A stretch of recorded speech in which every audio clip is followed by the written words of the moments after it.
എങ്ങനെയുണ്ടായിരുന്നു സിനിമ? തീർച്ചയായിട്ടും ഇപ്പൊ കണ്ടിറങ്ങി ഇവിടെ പാടാ. സിനിമ എല്ലാവരും പോയി കാണാം, കണ്ട അഭിപ്രായങ്ങൾ അറിയിക്കുക. ഞങ്ങൾ ഈ ഷോയിൽ കണ്ടിട്ടുള്ളതാണ്, നമുക്ക് ഭയങ്കര റെസ്പോൺസാണ് കിട്ടിയതല്ലേ. അതെ, ഞങ്ങളും ഇപ്പോൾ സൗണ്ട് മിക്സ് ആക്കാണ്ട് ഞങ്ങളും ആദ്യമായിട്ട് കാണുന്നത്. അപ്പോൾ ഞങ്ങൾക്ക് തന്നെ ഭയങ്കര നല്ല എക്സ്പീരിയൻസ് തോന്നി, നല്ല സന്തോഷം. തീർച്ചയായിട്ടും പടം തിയേറ്ററിൽ തന്നെ കാണേണ്ട ഒരു പടമാണെന്ന് തോന്നുന്നു. കാരണം ഒരു സ്പോർട്സിനെ ബേസ് ചെയ്തെടുത്ത പടമായതുകൊണ്ട് അതിൻ്റെ സൗണ്ട് എഫക്റ്റ് ഒക്കെ വെച്ച് ഭയങ്കര ജിംസിക്കാൻ തിയേറ്ററിൽ കാണേണ്ട പരിപാടിയാണ്. നമുക്ക് വേറെ എന്തെങ്കിലും കണ്ടാലും ആ സാധനം കിട്ടില്ല. ഓഫ്കോഴ്സ് നിങ്ങൾ തിയേറ്ററിൽ പോയി കാണാം, അഭിപ്രായങ്ങൾ അറിയിക്കുക, ഇതൊരു ഹിറ്റാക്കി തരാം. പിന്നെയും ഒരു പടമാണല്ലോ ചെയ്തത്, എന്തൊരു എക്സ്പീരിയൻസ് ഒന്ന് ഷെയർ ചെയ്യാമോ? എക്സ്പീരിയൻസ് തന്നെ ഒരു 6 മാസത്തോളം പണിയെടുത്താൽ വെച്ചാൽ ഇത്ര ടൈം പണിയെടുത്തുണ്ടായ ഒരു പടമാണ്. അതിൻ്റെ റിസൾട്ട് കാണുന്നു, അതിൻ്റെ സന്തോഷമുണ്ട്.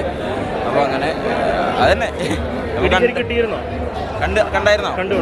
ആ അതന്നെ കിട്ടിയിരുന്നു. നല്ല പറഞ്ഞു. ആ പിന്നെ കൊടുക്കണമല്ലോ. എൻ്റെ പുതിയ സിനിമകളൊക്കെ വരും, അറിയും. ബ്രോഡയോ?